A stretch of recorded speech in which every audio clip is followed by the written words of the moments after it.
네, 인사하겠습니다. 마라나타 평안하셨습니까? 네, 오늘 갈라디아서 6장 보겠습니다.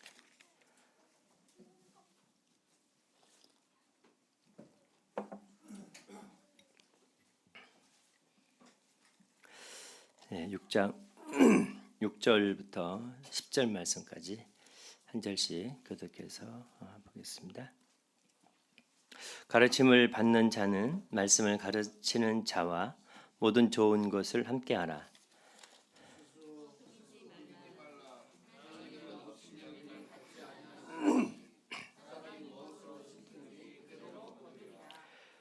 자기 육체를 위하여 심는 자는 육체로부터 썩어질 것을 거두고 성령을 위하여 심는 자는 성령으로부터 영생을 거두리라.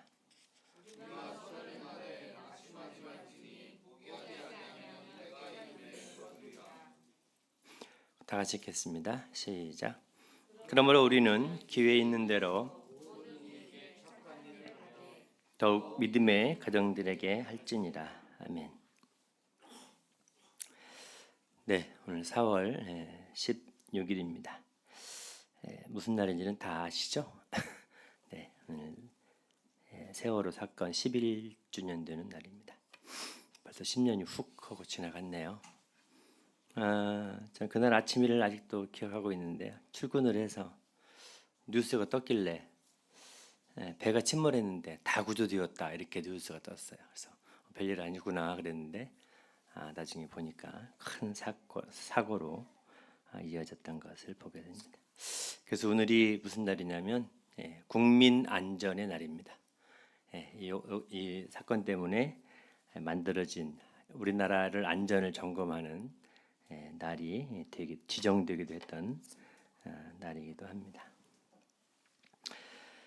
지난 시간에 6장 1절부터 5절 말씀까지 보면서 어떻게 하면 그리스의 법을 성취할 수 있는지 그 부분에 대해서 우리가 함께 말씀을 생각했습니다. 범죄한 사람이 드러나면 성령에 충만한 사람이 온유한 심령으로 그러한 자를 바로 잡아주고 너 자신도 살펴서 또한 시험에 범죄에 빠지지 않도록 두려워할 것을 말씀하시면서 우리가 각각 내 자신의 일을 살피고 각각 자기의 짐을 지면서 서로 짐을 져야 되고 또한 내게 주어진 짐도 함께 내가 지고 가야 되는, 그렇게 하면서 하나님 그리스의 법, 새 계명을 주신 우리 주님이 주신 사랑의 법, 그 법을 우리가 성취할 수 있다라고 말씀을 함께 생각을 했습니다. 오늘 6절부터 10절 말씀까지를 같이 보았습니다. 앞에 6장의 말씀들은 이게 다 연관되어진, 물론 갈라디아서 전체가 그렇게 연관되어진 말씀이기도 합니다만은 오늘 말씀의 주제는 만고의 진리, 절대로 변할 수 없는 사실. 그게 뭘까요? 심는 대로 거두는 것입니다. 이것은 창조 이후로 하나님 말씀은 결코 변할 수 없는, 자연의 법칙도 마찬가지죠. 콩 심은 데 콩 나고 팥 심은 데 팥 난다, 그런 말이 있는 것처럼 무언가를 심으면 반드시 무언가가 나오게 되어 있습니다. 시간이 필요한 것이고, 그렇죠. 바로 나올 수 있는 것도 있고, 또 1년을 기다리고 10년을 기다려야만 나오는 것들도 있고요. 아무튼 무언가를 심으면 나오게 되어 있는데, 우리가 너무 잘 알고 있는 7절의 말씀처럼 사람이 무엇으로 심든지 그대로 거둘 것을 성경은 말씀하고 계십니다. 그렇다면 우리가 무엇을 심어야 되는지 이 시간 함께 생각해 보기를 원합니다. 6절을 사도 바울이 시작을 하면서 영어 성경에는 6절 앞에 그렇게 그 단어가 한 단어가 있는데요. 그 단어가 뭐냐면 그럼에도 불구하고, 이런 단어가 영어 성경에는 써 있습니다. 각각 자기의 짐을 질 것임이라 그럼에도 불구하고 하면서 이제 각각 우리가 어떠한 짐을 함께 져가야 되는지를 보고 있는데요.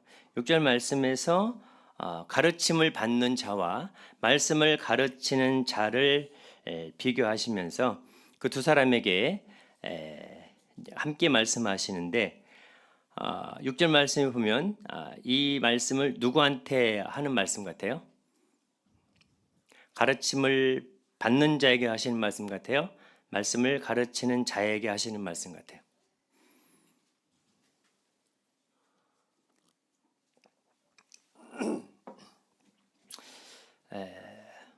둘 다 의미도 있겠지만 여기에 주 대상은 앞절에 나와 있는 가르침을 받는 자는이라는 말씀을 남기십니다. 가르침을 받는 자가 누구예요? 성도들이겠죠. 일반 교회에서 말하면 평신도들이라고 해야 되나요? 아무튼 앞에서 말씀을 전적으로 가르치는 분이 아니라 그 말씀을 통해서 가르침을 받는 사람들. 그래서 가르침을 받는 사람들을 향해서 말씀하시는데 어떤 말씀을 하시냐면 말씀을 가르치는 자와 모든 좋은 것을 함께하라. 여기 모든 좋은 것이 뭘까요? 말씀을 가르침을 받는 자는 말씀을 가르치는 자와 모든 좋은 것을 함께하래요. 그냥 좋은 게 아니고 모든 좋은 것이래요.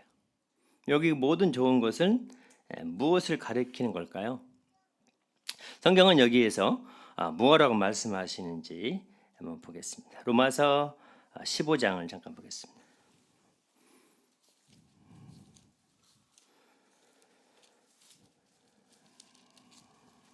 로마서 15장 27절입니다. 26절부터 보겠습니다. 이는 마게도냐와 아가야 사람들이 예루살렘 성도 중 가난한 자들을 위하여 기쁘게 얼마를 연보하였습니다. 저희가 기뻐서 하였거니와 또한 저희는 그들에게서 빚진 자니 만일 이방인들이 그들의 영적인 것을 나눠 가졌으면 육적인 것으로 그들을 섬기는 것이 마땅하니라. 한 구절 더 보겠습니다. 디모데전서 5장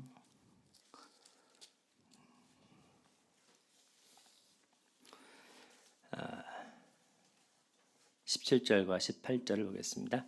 잘 다스리던 장로들은 배나 존경할 자를 알되 말씀과 가르침에 수고하는 이들에게는 더욱 그리할 것이니라. 성경에 일렀으되 곡식을 밟아 떠는 소의 입의 망을 씌우지 말라 하였고 또 일꾼이 그 싹을 받는 것은 마땅하다 하였느니라.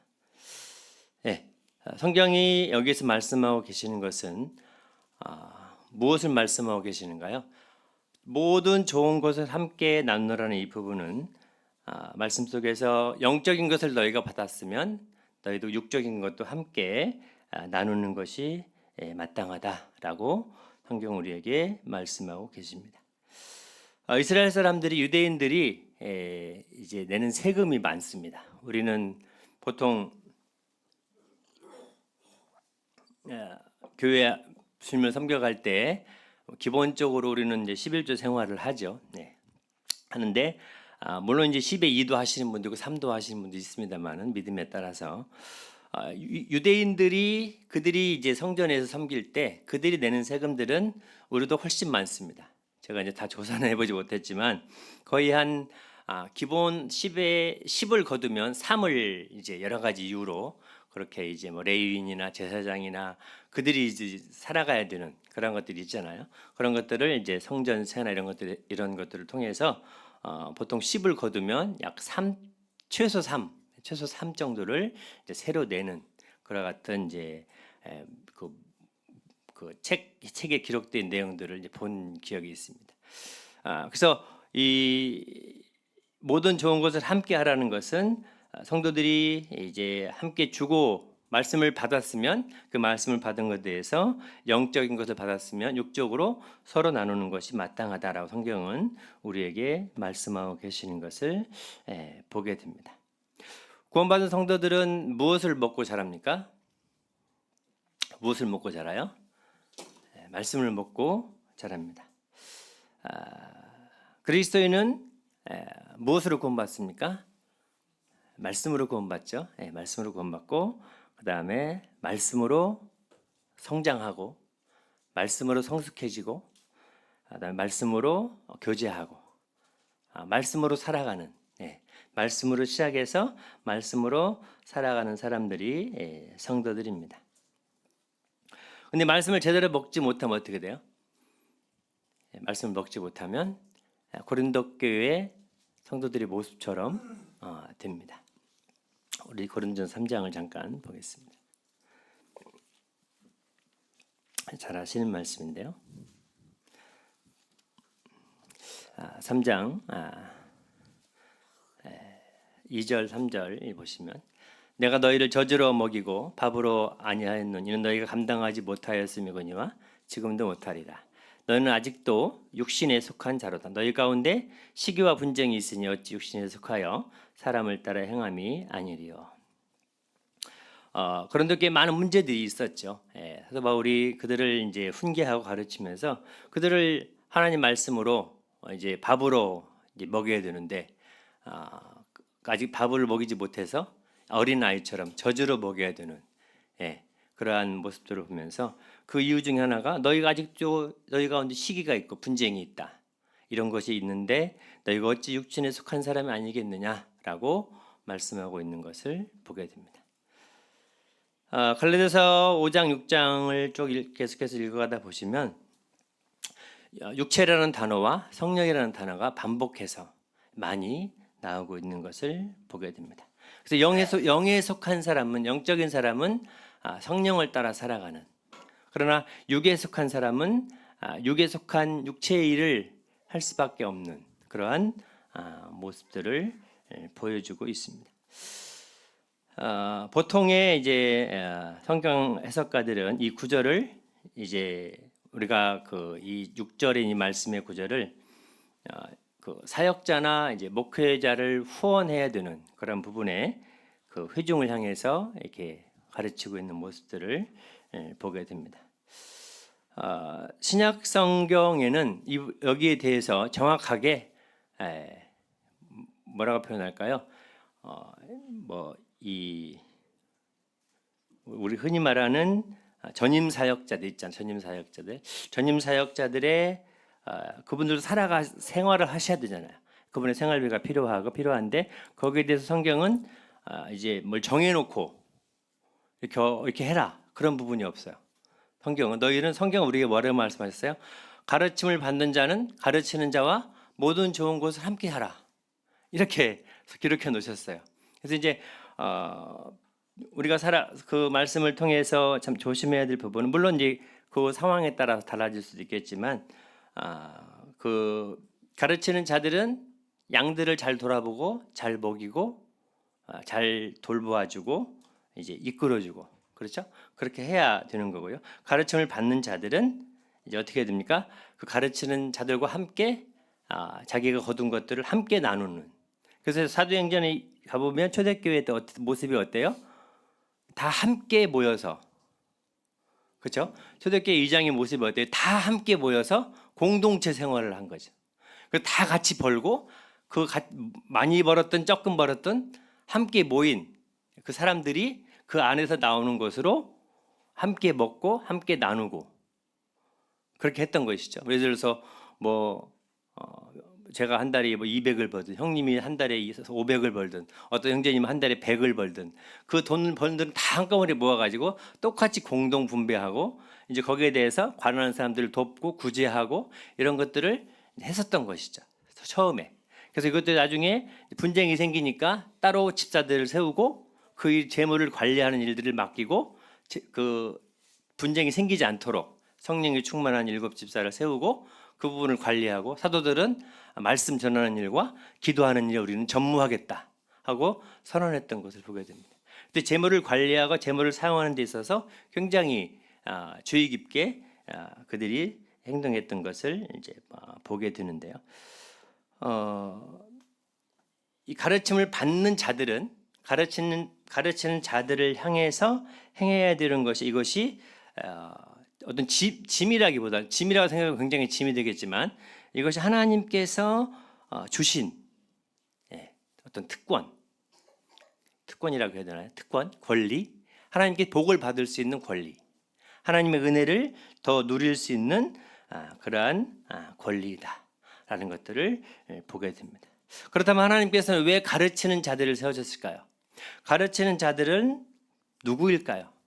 우리 말씀을 통해서 보게 될 때 에베소 4장에 가보시면 하나님께서 그가 혹은 사도와 그가 혹은 선지자로, 그가 어떤 사람을 복음 전하는 자로, 그가 어떤 사람은 교사로, 어떤 사람은 목자로 세우셨으니, 그들을 세우신 이유는 그리스도의 몸을 세우기 위해서. 거기에 사도와 선지자와 복음 전하는 자와 그다음에 교사와 목사가 나옵니다. 목자로 번역하면 더 좋은데요. 그리고 5 부류의 이제 그 일꾼들이 나오는데요. 거기에 사도와 선지자는 교회의 기초입니다. 에베소서 2장에 가보시면 너희는 사도들과 선지자들이 터 위에 세워졌다라고 말씀하고 계세요. 그 터 위에 교회가 세워졌는데 그 교회를 세워가기 위해서 전도자, 복음 전하는 자는 뭐예요? 전도하는 사람들입니다. 흔히 말하면 이제 낳는 사람, 영혼들을 낳는 사람들이죠. 구원받는 일에 특심인 사람들. 전도자, 허연행전님이나 이런 전도자 일꾼들이 있잖아요. 그런 전도자를 가리켜 복음 전하는 자. 그러나 우리는 다 복음 전하는 자들이에요. 일꾼들만 복음 전하는 게 아니고 다 복음 전하는 자들인데 하나님이 특별히 세우신 복음 전하는 자들이 있어요. 그다음에 목자들이 있습니다. 목자들이 뭐예요? 돌보는 사람들입니다. 태어났으면 아기를 낳아놨으면 어떻게 해야 돼요? 돌봐야 되겠죠. 방치하면 안 되겠죠. 돌아보고 섬겨주고 이렇게 해줘야 되겠죠. 교사는 뭐예요? 가르쳐야 되겠죠. 그 가르치고 세워주는 역할을 합니다. 그래서 이 3가지 일꾼들을 세우셨는데 이들을 세우신 목적은 주님의 그리스도의 몸, 교회를 세우기 위해서 이들을 세우셨다고 말씀하시고, 나중에 쭉 뒤에 에베소 4장 11절 쭉 읽어가다 보시면 이제 그것이 머리를 통해서 다 연합되고 스스로 그들을 세워간다, 이렇게 말씀하시는 것들을 볼 수가 있습니다. 그래서 우리는 가르침을 받는 자도 될 수 있고 가르치는 자도 될 수가 있겠죠. 세상에 따라서는 가르침을 받는 자들만 속한 부류도 있을 수 있고요. 그렇죠? 그래서 우리는 이 부분에 대해서 7절에 가보시면 이상한 말씀이 나옵니다. 모든 좋은 것을 함께 하라고 해놓으시고 그 뒤에 이어서 나오시는 말씀이 뭐예요? 스스로 속이지 말래요. 뭘 속이지 말라는 거예요?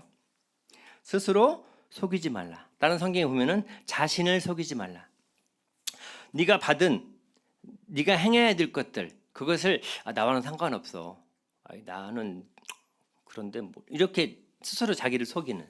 나는 아까 그 앞에 3절에 있는 말씀처럼 누가 아무것도 되지 못하고 된 줄로 생각하면 뭐라요? 스스로 속임이라. 아무것도 안 됐는데 마치 뭐가 된 것처럼 내가 막 위로를 받아야 되는데 누가 위로해주면 나 위로 필요 없어. 누가 나를 내가 지금 물질로 힘들어서 이렇게 고생하고 있는데 그래서 어떤 성도가 형제님 지금 힘드시죠? 이렇게 도와주려고 하면은 나 괜찮아. 안 도와줘도 돼. 이러한 자기 스스로 속이는. 여기도 마찬가지로 이제 가르치는 자와 가르침을 받는 자들이 함께 좋은 것을 함께 해야 되는데 내가 안 해도 누가 하시겠지. 내가 안 해도 다른 분이 하시겠지 하는 그러한 마음들. 그것이 이제 뭐예요? 내 자신을 스스로 속이는데 그 뒤에 뭐라고 말씀하세요? 하나님은 업신여김을 받지 아니하신다. 다른 개역 한글 성경에는 거기에 이제 좀 어렵게 나와 있어요. 하나님은 만홀히 여김을 받지 아니하신다. 근데 여기 만홀이라는 단어가 이제 성경에 찾아보니까 딱 2번 나오더라, 성경에. 한 번은 어디 나오냐면 이사야 1장에 이스라엘이 하나님을 만홀히 여기고 물러갔도다. 이스라엘 하나님을 업신여기고 하나님 멸시하고 하나님 가볍게 여기고 그들이 나를 떠나서 멀리 가버렸다. 거기에 이 만홀이라는 단어를 썼는데요. 그 단어를 여기에 사용하십니다. 하나님은 업신여김 받지 아니하신다. 그 뒤에 이어서 하신 말씀이 너희가 무엇으로 심든지 그대로 거둘 것이다. 좋은 나무가 못된 열매를 맺을 수 없고요. 그렇죠? 못된 나무가 좋은 열매를 맺을 수 없습니다. 맞죠? 주님 말씀하셨어요. 어찌 가시나무에서 무화과를 그 말씀하셨잖아요. 포도나무를. 그래서 아름다운 나무가 아름다운 열매를 맺는 거예요. 좋은 나무가 좋은 열매를 맺는 거고요. 우리는 삶에 살아가면서 많은 열매들을 맺습니다. 성경에서 여러 가지 열매에 대해 말씀하고 계시는데 우리 입술에 열매가 있고요. 혀에 열매가 있고요. 손에 열매들이 있습니다. 혀를 쓰기를 좋아하는 자는 혀의 열매를 먹을 것이다. 그런 무서운 말씀도 있죠. 죽고 사는 것이 혀의 권세에 달려 있다. 그래서 우리는 열매를 이제 거두게 되는데 우리의 삶 속에서 이 심음과 거둠의 법칙은 우리가 평생에 주인날 이를 때까지 계속해서 무언가를 우리는 심을 것이고 또 그 심은 것에 대한 것을 반드시 거두게 될 것입니다.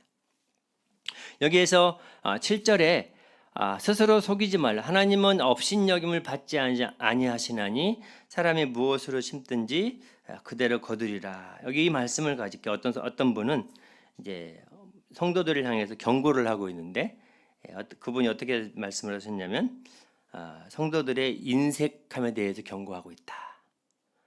그분 얘기를 하시더라고요. 그래서 이게 살짝 찔리기도 했습니다.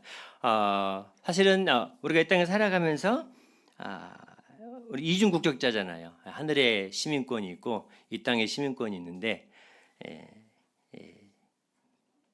마치 하늘의 시민권보다는 이 땅의 시민권을 더 소중히 여기고 이 땅에서 좀 더 잘 먹고 좀 더 잘 살고 바울이 외친 건 뭐예요? 너희가 먹을 것과 입을 것이 있은즉 족한 줄로 알라.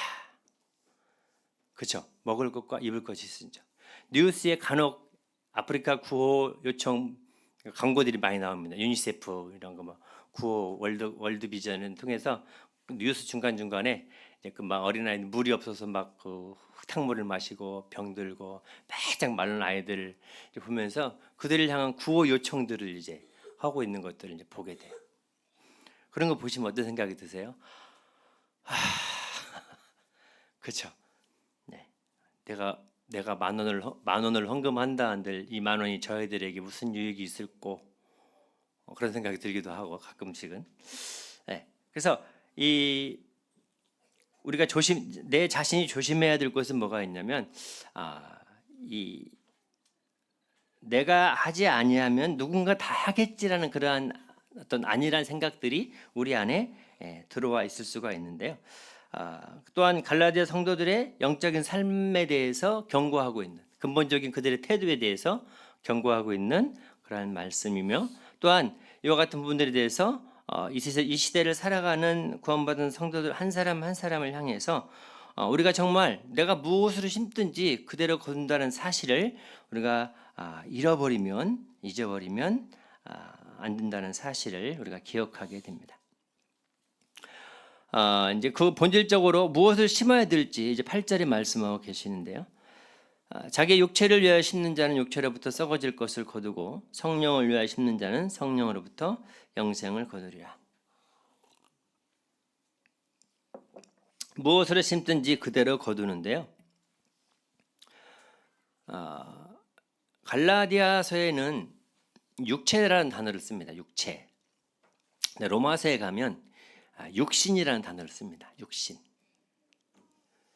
우리말 성경에는 육신과 육체를 구분해 놨는데 영어 성경을 보니까 똑같이 써놨더라고요. 단어가 똑같아요. 육신과 육체의 차이가 뭐가 있을까요? 육신과 육체. 이제 이게 육은 똑같아요. 한문은 똑같아. 신은 몸신자고 체도 몸체자예요. 똑같아요. 근데 이제 그걸 구분을 하는데 로마서에서는 육신의 죄를 정하사 육신의 생각은 사망이요 영의 생각은 생명과 평안이다.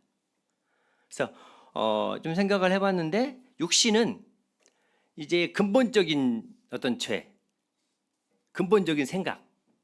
여기 보면 육체의 생각이라고 하지 않고 여기는 육체의 일이라고 합니다. 육체의 일. 앞에 5장 19절에 보면 육체의 일은 분명하니 이렇게 나와 있어요. 육신의 일을 여기 쓰지 않고 육체의 일은 분명하니 하면서 15가지의 육체의 일이 이제 쭉 열거되어 있습니다. 이게 누구 안에 있는 거라고요? 누구 안에? 내 안에 있다고요. 이 육체의 일이 누구 안에 있다고요? 구원받은 사람 내 안에 있다고요. 뭐 이것이 나와 아무 상관이 없는 게 아니고 구원받은 사람 안에 육체의 일이 분명히 있다고요. 근데 이 육체의 일이 일어나지 않으려면 어떻게 해야 돼요? 육체의 일을 하지 않기 위해서 발버둥을 쳐야 됩니까? 나 안 할 거야, 막 싫어, 막 이 육체의 일과 싸워야 되나요? 그러면 하지 않을까요? 어떻게 해야 돼요? 그 뒤에 성령을 위하여 심으면 되는 거예요. 육체를 위하여 심지 않고 성령을 위하여 심으면 되는 거예요. 굉장히 난해하죠. 5장 6장에 걸쳐서 이 성령이라는 단어가 반복해서 나오는데요. 우리가 성령을 위해 심는 것이 무엇인지 한번 보겠습니다. 5장 16절에 보면 내가 이르노니 너희는 성령을 따라 행하라.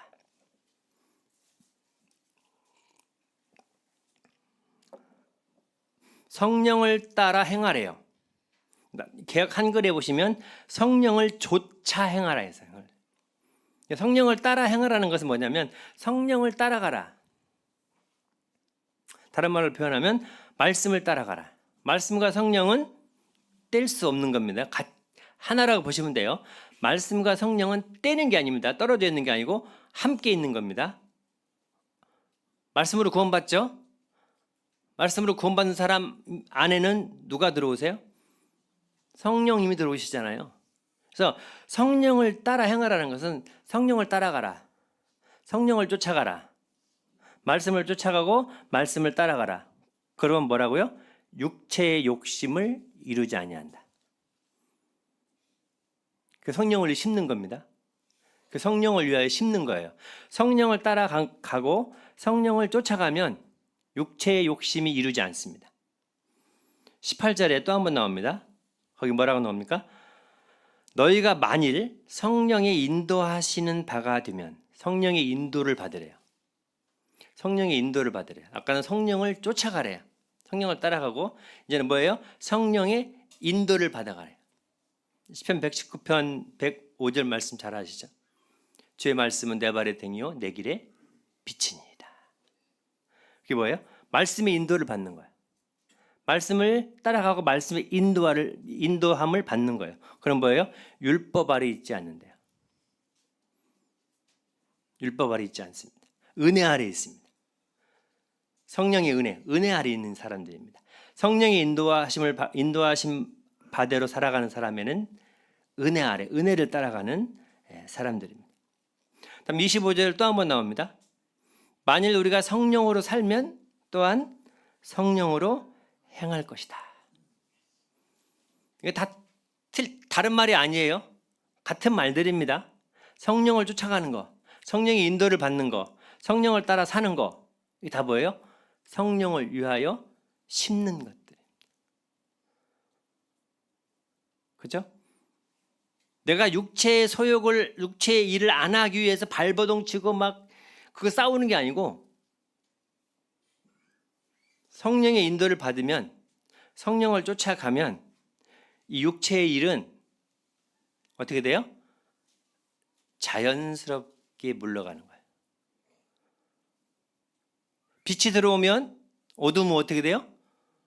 빛이 들어오면 어둠이 어떻게 돼요? 어둠아 물러가라 소리치면 어둠이 물러갑니까? 아니, 빛이 들어오면 어둠은 그냥 자연스럽게 물러가게 돼 있어요. 가기 싫어도 갑니다.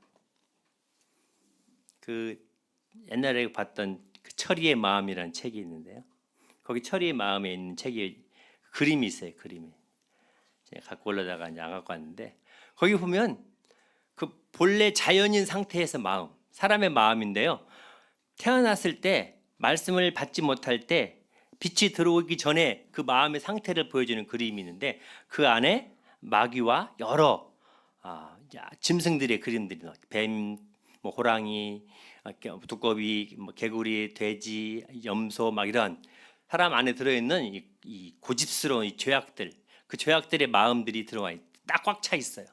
근데 그 마음에 이제 말씀과 성령의 빛이 쫙 들어오면 그 안에 있는 짐승들이 밖으로 쫙 빠져나갑니다. 네. 말씀을 받고 하나님 빛을 받아서 고린도서 6장인가 4장인가요? 어두움 가운데 빛을 하신 하나님께서 우리 안에 그리스도의 빛을 비추셨다. 그 빛이 들어오면 우리 안에 이 안에 들어있는 이 어두움의 일들이, 육체의 어두움의 일들이 싹 빠져나갑니다. 멀리 가 있는 게 아니고 항상 내 주위에 있어요. 언제든지 들어올 수 있는 기회를 엿보고, 멀리 가 있는 게 아니고 같이 이제 거기에 동행하다시피 따라다닙니다. 그래서 우리 안에 말씀이 들어왔을 때 그 성경이 십자가가 빛이 나고 이제 힘이 있으면 그 육체의 일, 안 좋은 마음들이 그 안에 들어오지를 못해요. 이 빛이 반짝이니까 들어올 수가 없어. 그런데 말씀을 읽기를 게을리하고 기도하는 일을 게을리하고 주님의 일보다는 세상 일에 더 관심이 있고 이러면 말씀이 덮어지고, 열려있던 말씀이 덮어지고, 빛이 나 있던 입이 다물어지고, 반짝반짝 빛나던 눈이 총기가 흐려지고, 그러면서 이제 그 안 좋은 마음들이 서서히 다시 속으로 들어오는 그런 그림들이 있습니다. 그래서 육체의 일을 하지 않으려면, 육체의 일을 하지 않기 위해서 노력하는 게 아니라 성령의 일을 하면 돼요. 성령의 소욕을 하면 돼요. 성령을 위하여 심으면 됩니다. 그러면 빛이 들어오면 어두움이 자연스럽게 사라지는 것처럼 성령을 위하여 심으면 육체를 위하여 심지 않습니다. 이게 뭐라고요? 심는 대로 거두는 진리입니다. 8절 끝에 아까 16절과 18절은 부정형입니다. 성령을 따라 행하면 육체의 욕심을 이루지 아니한다. 성령이 인도하시는 바가 되면 율법 아래 있지 아니한다. 근데 8절은 뭐예요? 성령을 심으면 성령으로부터 영생을 거둔다. 영생을 거두고 계시나요? 찬송가 예전 찬송가 495장이죠. 내 영혼이 은총 입어 중한 젖짐 벗고 보니 슬픔 많은 이 세상도 천국으로 화도다. 끝 가사가 뭐예요? 내 주 예수 모신 곳이 그 어디나 하늘나라. 성도님들 지금 천국에 살고 계세요? 나는 지금 천국에 살고 있나요? 찬송가 가사는 뭐라고 써 있어요? 주님을 모신 곳이 그곳이 어디든 그곳이 어디라고요? 천국이라고요. 천국은 다른 데 있는 게 아니고 주님과 함께 거하고 있는 그곳이 천국이라고요. 주님과 함께 동행하는 그곳이 천국이라고요. 천국에 주님이 어떤 분 그랬어요? 천국에 주님이 없으면 거긴 천국이 아니다. 지옥에 주님이 계시다면 거긴 지옥이 아니다. 주님이 계신 곳이 어디라든지 그것은 바로 하늘나라다. 영생을 거둔다는 게 뭐예요? 성령으로부터 영생을 거두는 게 뭐예요? 지금 우리가 앞으로 영생을 거두게 될 거고, 또한 지금 내가 삶을 살아가면서 영생의 삶을 살고 있어야 돼요. 성령을 따라 살면 영생의 삶을 사는 거예요. 여기에서 뭐 영생이라는 것이 그냥 영원히 사는 거, 그거 말고요. 영생이 그냥 영원히 사는 거예요. 그거 말고요. 그게 초등학교 아이들이 그냥 쓰는 단어 표현이고요. 왜요? 안 믿는 사람도 영생하잖아요. 그렇죠? 믿는 사람도 영생하고요. 안 믿는 사람도 영생해요. 어디서 영생하느냐가 문제죠. 성령을 위하여, 육체를 위하여 심는 자도 나중에 영생해요. 그렇죠? 네. 성령을 위하여 심는 자는 영생을 거두리라가 뭐예요? 미래죠. 거두리라. 거둘 것이다. 거두리라. 네. 거두리라 뿐만 아니고 지금 거두며 살아가는 거예요. 어디에 말씀이면 영생을 취하라. 그런 말씀이죠. 영생을 취해야 된다. 영생을 거두어야 된다. 그런 말씀들이 있잖아요. 성령을 위하여 심는 것은 골로새 3장에 있는 말씀처럼 이제 위의 것을 생각하는 겁니다. 너희가 그리스도와 함께 다시 살리심을 받았으면, 항상 조건이 붙죠. 성경은 말씀은 조건이 붙어요. 너희가 그리스도와 함께 다시 살리심을 받았으면, 그다음 뭐예요? 위의 것을 생각하고, 성령의 일을 생각하고 땅의 것, 육의 일을 생각하지 말라. 이는 너희 생명이 그리스도와 함께 감추어졌고 그와 함께 영광 중에 나타날 것이다 라고 말씀하고 계세요. 성령을 심는 것은 모든 내 육체의 생각을 사로잡아서 주님 앞에 복종시키는 거예요.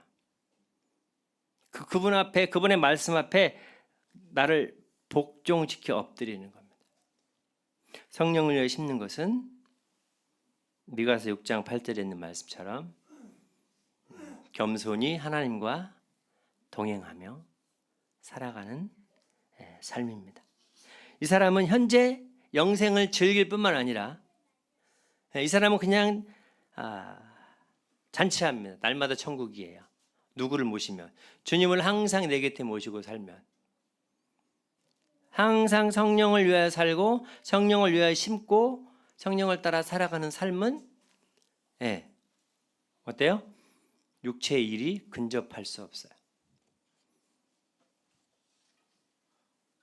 그게 뭐예요? 심는 대로 거두는 거예요. 무엇을 심어야 되느냐? 성령을 위하여 심는 사람은 이제 9절 10절의 삶을 삽니다. 9절은 뭐라고 써 있습니까? 우리가 선을 행하되 낙심하지 말지니 포기하지 아니하면 때가 이름에 거두리라. 여기도 거둔대요. 여기 거두리라는 우리가 선을 행하되, 이 선이 뭘까요? 뒤에 가보면 모든 이에게 착한 일을 하되, 선을 행하되 모든 이에게 착한 일을 하되, 뭐 하지 말래요? 낙심하지 말래요. 그리고 또 뭐 하지 말래요? 포기하지 말래요.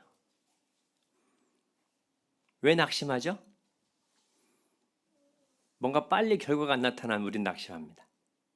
그렇죠? 뭔가 빨리 결과가 안 나타나면 낙심해요, 사람이라.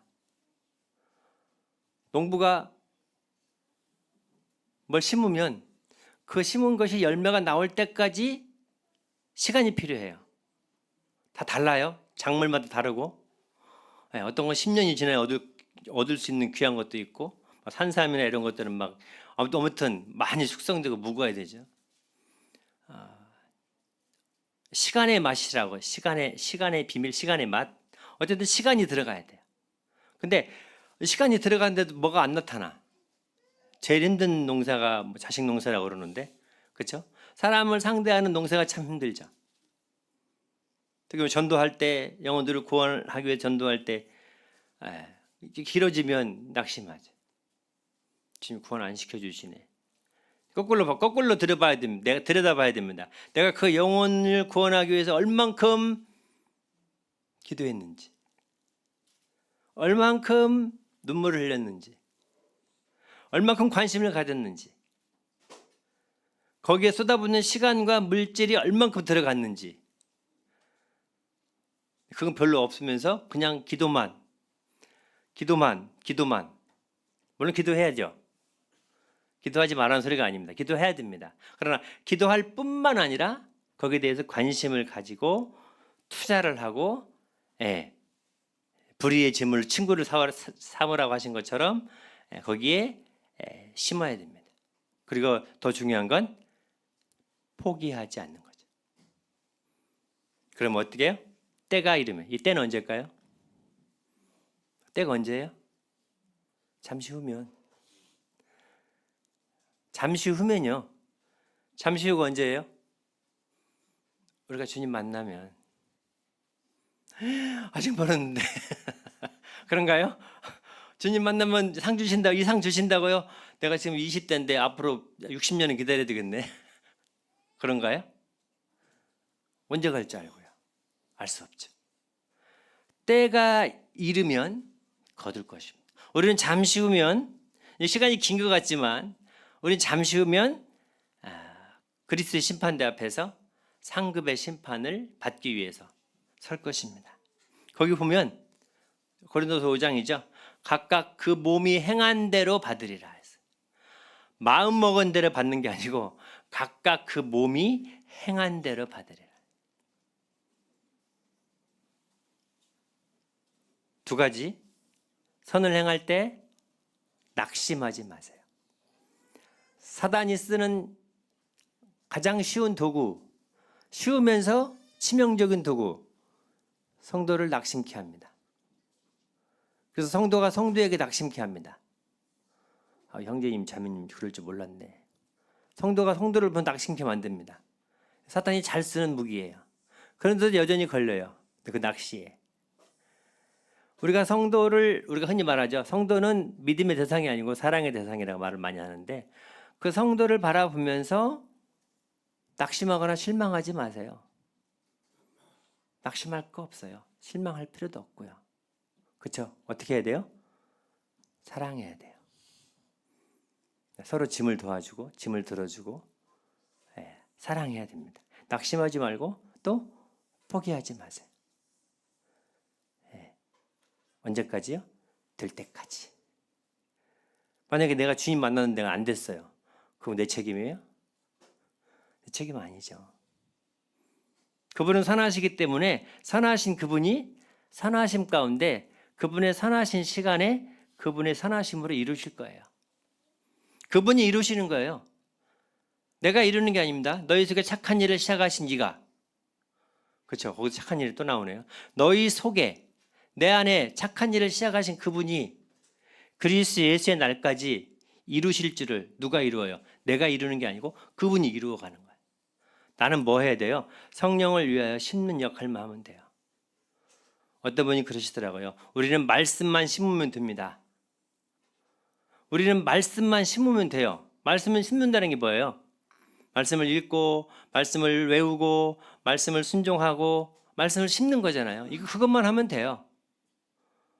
다른 것은요? 내가 내 권한이에요. 심는 이와 물 주는 이가 아무것도 아니라 자라게 하시는 분은 하나님이십니다. 자라게 하시는 분은 그분이에요. 열매를 맺히게 하시는 분도 그분이에요. 우리가 할 건 뭐예요? 심고, 그렇죠? 물 주고, 그건 해야죠. 심고 물 주고, 그건 해야 됩니다. 그리고 언제까지요? 낙심하지 말고 포기하지 말고. 그다음 10절 뭐라고 했어요? 그러므로 앞에 말씀 이으면서 우리는 기회 있는 대로 기회를 만들어야 되고 기회가 왔을 때 잡아야 되고, 그렇죠? 기회가 왔을 때 잡아야 돼요.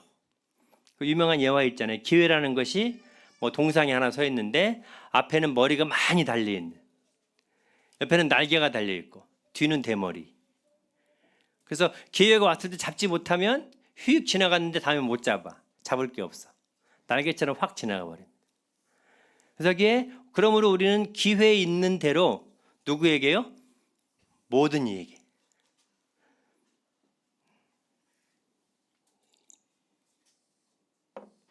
모든 이에게 착한 일을 하되 더욱 믿음의 가정들에게 할지니라.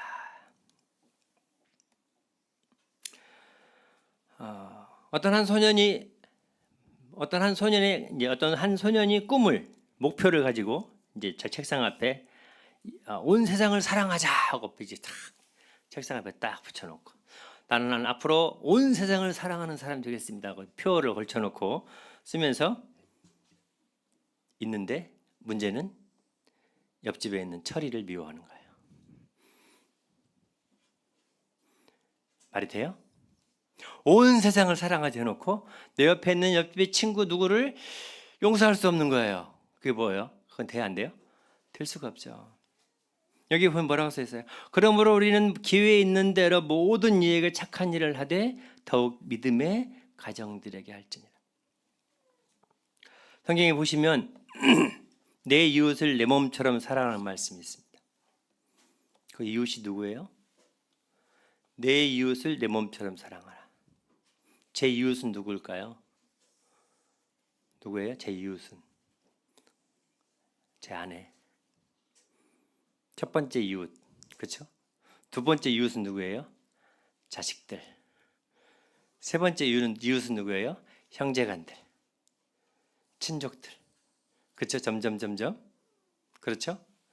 사도행전 1장에 오직 성령이 너에게 마시면 주님 뭐라고 말씀하세요? 온 예루살렘과 유대와 사마리아와 땅 끝까지를 내 증인이 되리라. 저 끝에서부터 오라고 하시지 않으셨어요. 이 안에서부터 점점점 행하라. 세상에도 그런 말 있잖아요. 수신제가 치국 평천하라. 착한 일을 어디서부터 해야 돼요? 첫 단추부터. 내 아내도 사랑하지 못하고 내 아이도 사랑하지 못하고 내 형, 누나, 동생도 사랑하지 못하면서 누구를 사랑하겠다고 전도하고 누구를 사랑하겠다고 기도하느냐는 거죠. 그것은 이제 말이 맞아. 하나님 말씀처럼 보이는 형제를 사랑하지 못하면서 어떻게 보이지 않는 하나님 섬기겠다고 그러느냐. 이것은 어불성설이다. 말도 되지 않는다.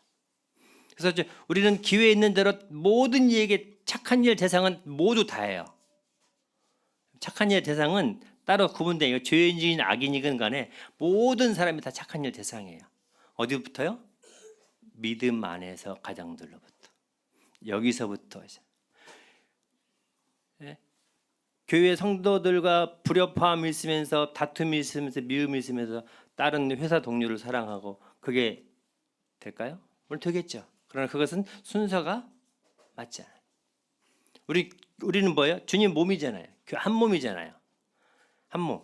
교회는 그리스도의 몸이라고 그랬는데 한 몸이잖아요. 이 한 몸 안에서 착한 일을 못 하는데 어떻게 다른 데 가서 착한 일을 할 수 있겠어요? 그래서 우리는 성령을 위해 심는데 낙심하지 마시고 포기하지 마시고 기회가 있는 대로 기회를 만들 뿐만 아니라 기회를 사서 주님께서도 사도행전 10장에 가보시면 그가 두루 다니며 착한 일을 행하시되라고 말씀하십니다. 말씀을 정리하면서 어떤 분이 그런 말씀하셨어요. 성령을 마음에 모신 것 자체로 승리의 삶을 보장하지 않는다. 성령님을 모신 것 자체로만 우리는 승리할 수 없다. 이해가세요? 내 안에 성령님이 계세요. 그냥 그 성령님이 아무것도 하지 않으셔. 왜 아무것도 안 하실까요? 왜 아무것도 안 하세요? 성령님 내 안에 오셨어요. 근데 이 성령님 일을 안 하시네. 왜 일을 안 하셔요? 내가 가만히 있으니까. 하나님은 우리를 통해 일하시고 하나님은 나를 통해 일하기를 원하시는데 나는 일을 안 해. 가만히 있어. 하나님 주님 알아서 하세요. 그냥 나는 가만히 있어요. 아무것도 하지 않아. 말씀도 안 읽고 기도도 안 하고 누구를 섬기려고 애쓰지도 않고 뭐 그냥 누가 하겠지 뭐 이런 식으로 그냥 성령님 내 안에 오셨으니까 성령님 알아서 하세요. 그럼 어떻게 돼요? 성령님 아무것도 안 하세요.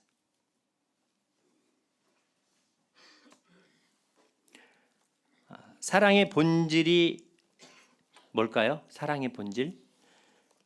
어떤 분이 그러시더라고요. 사랑의 본질은 반복된 행동이다. 사랑의 본질은 한 번 하고 마는 게 아니고 계속 그 일을 반복하는 것이다. 이해가세요? 무슨 말 이해가세요? 사랑한다 말하면서 한 번 하고 끝나. 그렇죠? 그건 뭐예요? 일회적 사랑이에요? 단회적 사랑? 그건 아니죠. 그래서 우리가 무엇으로 심든지 그대로 거둔다고 하셨기 때문에 우리는 오늘 하루도 뭔가를 심었을 거예요. 왜 오늘 사고가 났을까요? 왜 오늘 11년 전에 오늘 사고가 났을까요? 무엇을 안 심어서? 안전을 심지 않아서 그래요. 그들이 안전을 심었다면 사고는 나지 않을 거예요. 안전을 심지 않으면 사고가 나고 안전을 심으면 안전을 거두는 거예요. 교통사고 사망자 제가 이제 얘기들 종종 할 때가 있는데 교통사고 사망자 한 명도 안 날 수 있어요. 교통사고 사망자가 한 명도 안 날 수 있다니까요. 어떻게 하면요? 안전을 지키고 교통법규대로만 운전하시면 돼요. 다 모두가 다. 졸음운전, 음주운전 뭐 어쨌든 간에 그거 아무것도 하지 않고 정말 법대로 규칙대로 움직이면 보행자도 마찬가지고 운전자도 마찬가지 모두가 다 그 안전을 심으면 교통사고 사망자 나지 않습니다. 저 장담해요. 다치기는 하겠죠. 그렇죠. 하지만 사망자는 나오지 않습니다. 근데 왜 사망자가 나와요? 나 하나쯤 안 심어도 돼. 나 하나쯤 이거 안 해도 돼. 이러한 마음들이 계속 쌓이면 다 쌓이는 거죠. 그럼 어떻게 돼요? 안전불감증이 나타나고 계속 나오는 거죠. 주님 알아서 하시겠죠. 뭐 이렇게 뭐 어떻게 돼요? 성령 가면 계신다니까. 성령은 근심한다니까요. 그래서 우리 안에서 있는 성령을 근심시키지 말고 성령님께서 열심히 일하도록 어떻게 해야 돼요? 내가 성령을 위해 열심히 심어야 돼요. 성령을 따라 행해야 되고 성령을 쫓아가야 되고 성령을 따라 살아야만 그 성령께서 놀랍게 오병이어의 물고기 5마리와 맞나요? 오병이어죠? 오병이어로 5천 명 이상을 먹였잖아요. 안 가져왔으면 어떻게 됐어요? 오병이 안 가져왔으면 소년이 나 혼자 다 먹을 거야. 야, 어른들 알아서 하시겠지. 나 배고픈데 뭐 먹어버리면 어떻게 돼요? 물론 주님은 그때 알아서 하셨겠죠. 주님께서 뭐 어떻게 하실지 모르겠지만 그 조그마한 걸 드렸을 때 엄청난 일들을 주님이 하시는 것을 보게 돼요. 우리 하나님은 내가 무언가를 심었을 때 그 심은 것에 대해서 그분은 엄청나게 뻥튀기를 튀겨갖고 어마어마한 일을 행하신다라는 사실입니다. 그래서 우리가 주님 나라에 이를 때까지 낙심하지 마시고 포기하지 마시고 내게 주어진 삶, 내게 주신 물질, 내게 주신 시간 이것을 가지고 저와 복음을 위해서 성령을 위해 살아가는 저와 성도님들 되셨으면 좋겠습니다. 감사합니다.